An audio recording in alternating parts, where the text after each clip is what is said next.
కేంద్రం ప్రకటించిన అవార్డ్స్ గురించి కొంచెము బాధపడుతూ వ్యక్తం చేశారు. అరే మనకు వచ్చిన అవార్డ్స్ని ఆహ్వానిస్తూ వాళ్ళకి అభినందన చెప్తూ ఆ విషయంలో చాలా ఆనందంగా ఉన్నాము. కానీ ఇక్కడ రాష్ట్ర ప్రభుత్వం నుంచి పంపించిన కొన్ని ముఖ్యుల పేర్లు ఎవరైతే తెలంగాణ కోసం ఎస్పెషల్లీ తెలంగాణ కోసం తొలి దశ మలి దశలో కీలక పాత్ర వహించి తమ జీవితాల ఆటతో మాటతో ఉద్యమాలతో ప్రజల్ని ఐక్యం చేసి తమ జీవితాలు అర్పించిన వాళ్ళని గుర్తు చేసుకోవాల్సిన బాధ్యత దేశ ప్రభుత్వానికి ఎంతగా ఉందని వాళ్ళని ప్రకటించలేదని భావం వ్యక్తపరిచారు. సో దానికి భిన్నంగా మన గౌరవ కేంద్ర మంత్రి గారు మన బండి సంజయ్ అన్న గారు కొంచెము అనుచితమైన వాక్యాలు మాట్లాడారు. ఏమన్నారంటే గద్దర్ గారికి ఎందుకు ఇస్తాము అంటే గద్దర్ గారని కూడా అనలేదు, గద్దర్కి ఎందుకు ఇస్తాము, గద్దరు చాలామందిని చంపిండు, రైట్, ఈజ్ నాట్ ఎలిజిబుల్ అన్నారు. సో ఆ వ్యాఖ్యల్ని ఖచ్చితంగా తెలంగాణ సంస్కృత సారథి తరఫున కళాకారుల తరఫున తెలంగాణ కళాకారుల తరఫున ఆంధ్రప్రదేశ్ యావత్ భారతదేశ కళాకారుల మేధావుల తరఫున నేను ఆయన బిడ్డగా కూడా ఖండిస్తున్నాము. ఎందుకంటే గద్దరన్న ఏనాడు పైసల కోసమో పదవి కోసమో అవార్డుల కోసం పనిచేయలేదు. అది యావత్ ప్రజలందరికీ తెలుసు.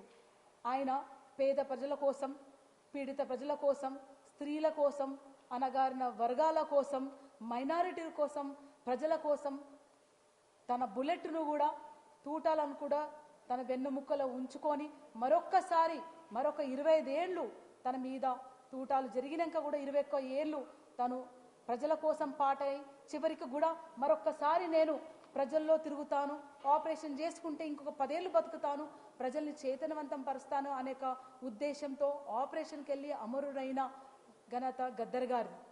గద్దర్ గారు ఒక చరిత్రకారుడు. గద్దర్ గారు ఆయన ఒక యుగ పురుషుడు. గద్దర్ గారికి ఒక అవార్డుతోనో మీరు చెప్పంగానే అవార్డు ఇచ్చేయడము లేకపోతే మీరు అనగానే తక్కువైపోవడం ఎక్కువైపోవడం అనేది ఏముండదు. ఆయన సూర్యుడు. సూర్యుడి మీద ఉమ్మేస్తే మీ మీదనే ఉమ్ము పడుతుందని అర్థం చేసుకోవాల్సిన బాధ్యత ఉంది. ఇంకొక చాలా బాధకరమైన విషయం ఏంటంటే కేంద్ర ప్రభుత్వము ఈ అవార్డులు ఇస్తుందా లేకపోతే బీజేపీ పార్టీ అవార్డు ఇస్తుందా అని ప్రజలకు జవాబు చెప్పాల్సిన బాధ్యత బీజేపీకి ఉందనుకుంటున్నాను నేను. ఎందుకంటే దేశ ప్రభుత్వము వివిధ రంగాల్లో తమ దేశంలో ప్రజల కోసం ఎస్పెషల్లీ ప్రజల కోసం వివిధ రంగాల్లో వాళ్ళ నైపుణ్యాన్ని సేవని భిన్నంగా చేసిన వాళ్ళని గుర్తించి వాళ్ళని గౌరవించే భాగంలో ఈ అవార్డులు పురస్కరిస్తాయి. సో ఇది ఒక ప్రణాళిక ఉంటుంది, ఒక సిస్టమేటిక్ ప్రొసీజర్ ఉంటుంది. ఆ ప్రొసీజర్లో అనలైజ్ చేసి దేశ ప్రభుత్వం అవార్డులు ప్రకటిస్తుంది. కానీ మేమివ్వము, మేము పేరు మాట్లాడము, మేము అర్హుడు కాదు, మా వాళ్ళని చేసిండ్రు అనే మాటలు మరి బీజేపీ ఇస్తుందా, బీజేపీ పార్టీ వాళ్ళు ఇస్తుండ్రా, బీజేపీకి అనుకూలంగా ఉన్న వాళ్ళకే ఈ అవార్డులా లేకపోతే సామాన్య ప్రజలు కూడా దీనికి అర్హులా కాదా తెలియాల్సిన బాధ్యత ప్రజలకు ఎంతగానో ఉంది. సో అట్లాగే ఇంకోటి ఏంటంటే మన నరేంద్ర మోడీ గారు మన ప్రధానమంత్రి గారు గద్దరన్న చనిపోగానే ఇమీడియట్గా 15 రోజుల లోపట గద్దరన్న కుటుంబానికి అంటే అమ్మగారికి విమలమ్మ గారికి ఉద్దేశిస్తూ ఒక లెటర్ రాయడం జరిగింది. అట్లాగే మన బండి సంజయ్ అన్న గారు గవర్నర్ స్థాయిలో ఉండి కూడా మనకు ఒక ఉత్తరం రాయడం జరిగింది. పర్టికులర్ ఇంటికి వచ్చారు మన కిషన్ రెడ్డి అన్న గారు, అట్లాగే బండారు దత్తాత్రేయ అన్న గారు గవర్నర్ స్థాయిలో ఉండి మన ఇంటికి వచ్చి అమ్మని పరామర్శించిపోయారు. సో బండి సంజయ్ అన్న గారు కానీ విష్ణు అన్న గారు కానీ ఇతర బీజేపీ ఎవరైతే ప్రశ్నిస్తున్నారో వాళ్ళకి ఏంటంటే మరి ఇక్కడ మోడీ గారు తప్ప మా పెద్దలు మా కుటుంబ సభ్యులు బండారు దత్తాత్రేయ గారు తప్ప మా కిషన్ మా లక్ష్మణ్ అన్న గారు తప్ప మీరు ఫస్ట్ మీ పార్టీలో ఉన్న పెద్దలని అడిగి పరిశీలించి మీరు మాట్లాడేది కరెక్టా లేదా అని మా లాంటి చిన్నపిల్లలకు చెప్పాల్సిందిగా కోరుతున్నాను. సరిపోయింది, ఏమైనా అడుగుతారా? సరిపోయింది.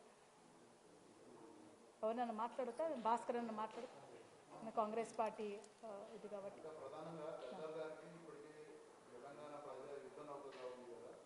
అవార్డు విషయంలో మనం ఏ విధంగా చూస్తాం? అవార్డు రావడం రాకపోవడం అనే అంశం ఏ విధంగా చూస్తారు?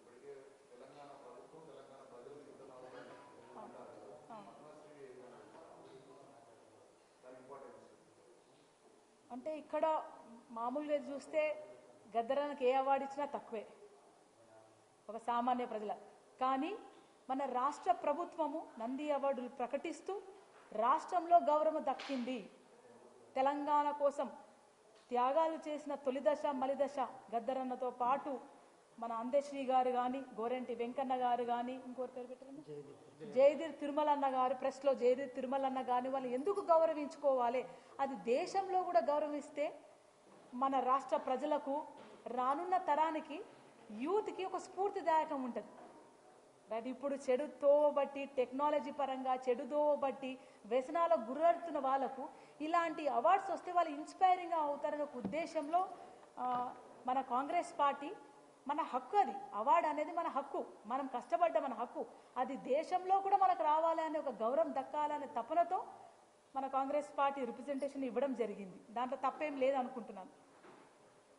అది మన ప్రభుత్వం రిప్రజెంట్ చేసింది అన్నమాట.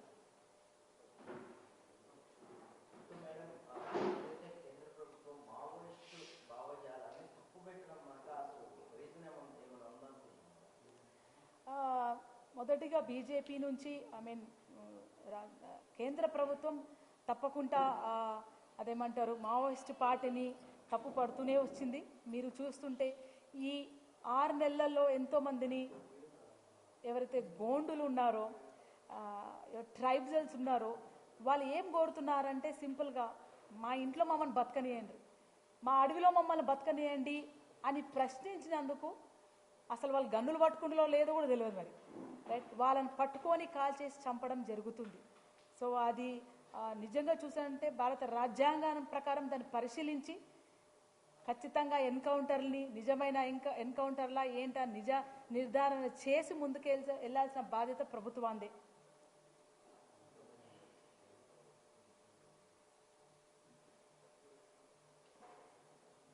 ఇంకేమైనా అడుగుతారు?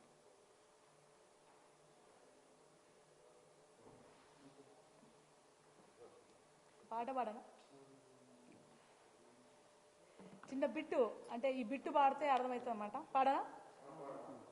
దేవుడి పేరిట దేవుని దోచిరి, దేవుడి పేరిట దేవుని దోచిరి, మతం పేరుట మంటలు పెట్టిరి, కులా కొండి పెట్టి.